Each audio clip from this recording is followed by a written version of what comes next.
तुम्हें जिस कोने में मुझे बैठकर जिस दिशा में देखते हुए आश्चर्य होता है ना, उस दिशा से मेरी तस्वीर को हटाना मत।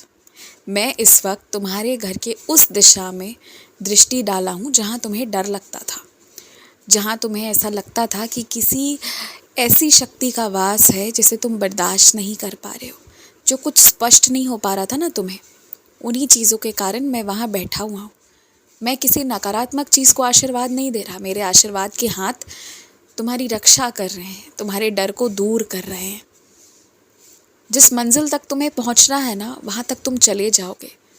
इस वक्त को, किस्मत को, भगवान को, सबको इंतज़ार है कि तुम कब वहाँ तक जाओगे। जिस मिलन का इंतज़ार उन्हें है बहुत ज़्यादा ना, उसकी इच्छा को कभी दबाना मत, उस इच्छा को निकल कर आने देना। जो तुम्हारी इच्छा है उसे दबने मत देना।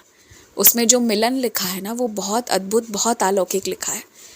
अगर आज तुम्हें लगता है कि तुम डरपोक हो, कुछ चीज़ों से डर लगता है, तो बहादुर हो जाओगे।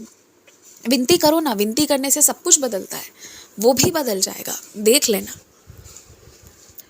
तुमने बहुत अच्छा काम किया है, गलत लोगों के खिलाफ आवाज़ उठाई है, लेकिन अब आगे के लिए ध्यान रखना कि जो तुम्हारे क्षेत्र नहीं है, जिसमें तुम्हारा मतलब नहीं है, वहाँ पर तुम्हें तब तक कोई बात नहीं करना है जब तक कि तुम्हें बोला ना जाए।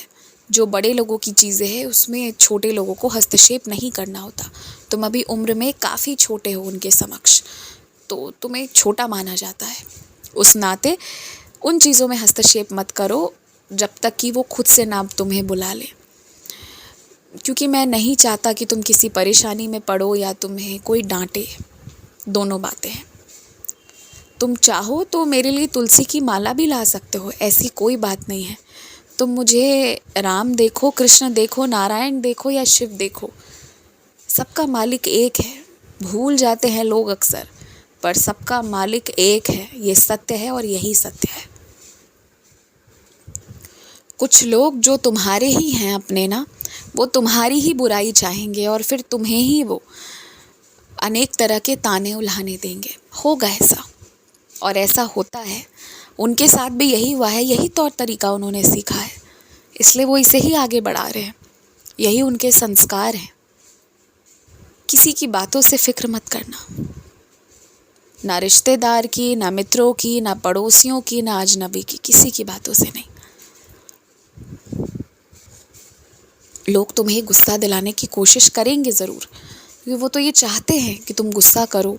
गुस्सा करोगे तब जो तुम दो चार बातें कहोगे ना, वो उनके मतलब की होगी, लेकिन तुम्हें वो सब नहीं करना है।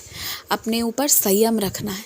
षड्यंत्र है, जाल बिछाया जा रहा है, फिर भी मैं तुम्हारी इस कदर रक्षा कर रहा हूँ कि तुम्हारे ऊपर उंगली नहीं उठ पाएगी। देख लेना, ये जो लड़ाई चल रही है ना, ये मेरी और उनकी चल रही है। वो हारेंगे बुरी तरह से। तुम्हारे पक्ष में मैं खड़ा हूँ, निश्चिंत रहो। श्रीमद् भागवत गीता का पाठ करो,